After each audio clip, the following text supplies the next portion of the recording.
because beautiful colors. Cassava is a root vegetable, widely grown in our country, and is a drought-tolerant crop. It can be toxic once eaten raw, but I will talk about it later because it has many medicinal and nutritional values that enough outweighs the downfall.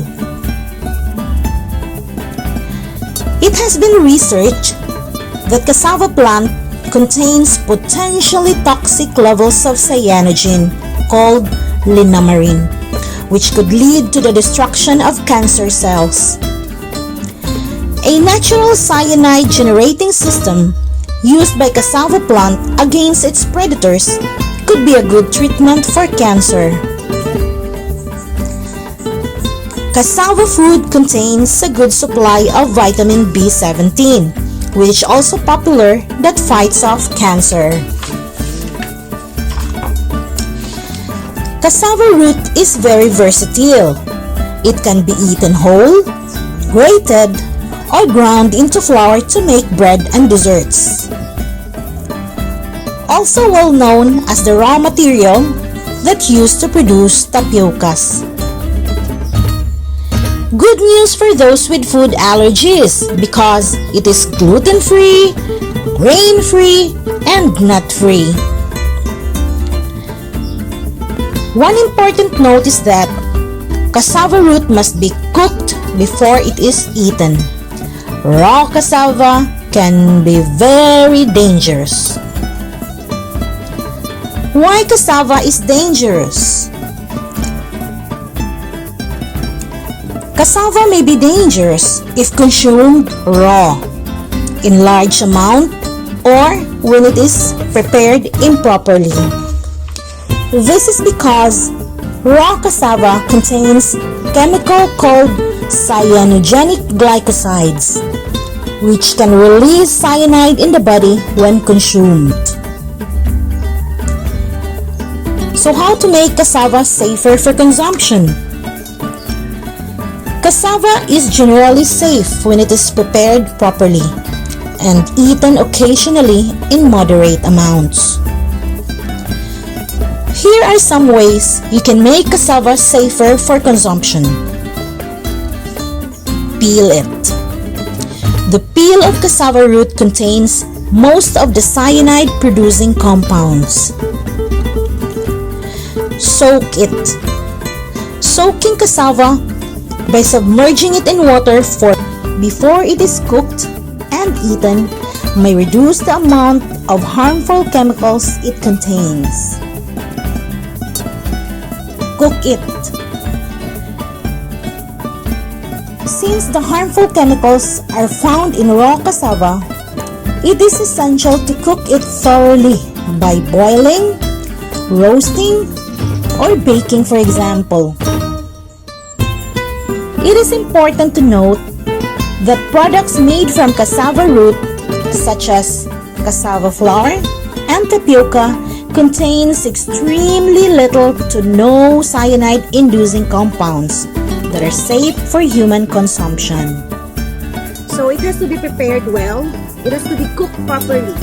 But I will talk about it later because cassava has so many medicinal and nutritional values that it outweighs the downfall.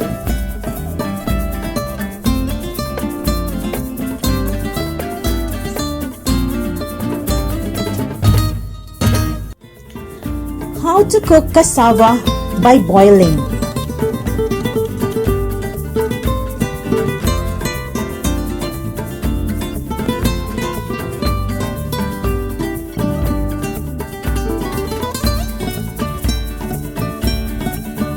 Here are 6 simple steps in cooking cassava. Wash the freshly harvested cassava thoroughly to get rid of the dirt. Peel the cassava properly, since the cyanide-containing compounds are mainly found in the peel. Nanglan for the ingredients. Fresh cassava. Muna siya itong gi-harvest sa farm. Wash and soak it in water for a period of time.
Cook in a pot with fresh coconut milk. Simmer for an hour over a slow fire.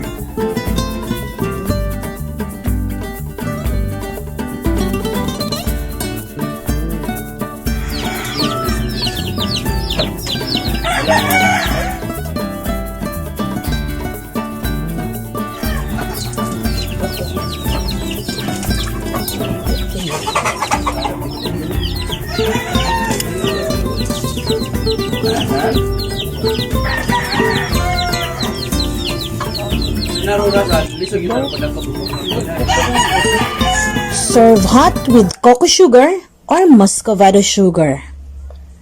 So enjoy our boiled cassava fresh from the farm.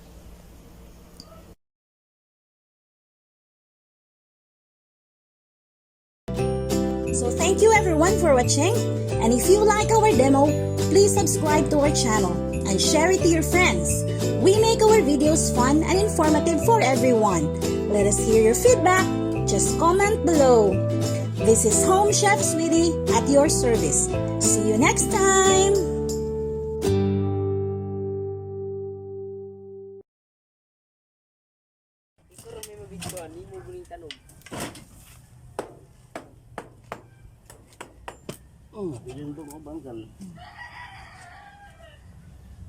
Wow. Masamad ka ng kuan ha. Kanang sa ni wire.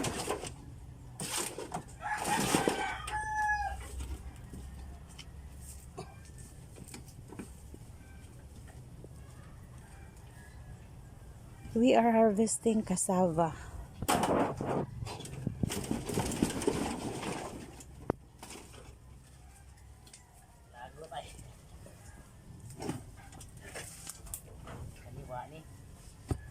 Oh, kadako.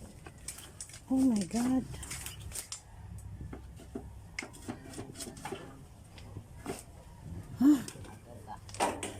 Oh my God, cassava fresh from Mother Nature.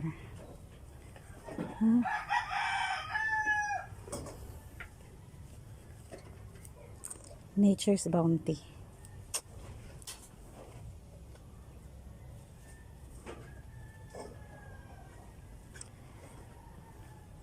We can make plenty of dish and dessert out of this root crop.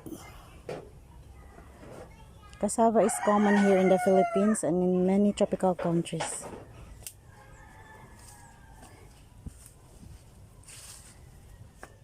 I would like to specially mention my cousin, Ayin Vicente, for going with me and for supporting me through the process of making this video.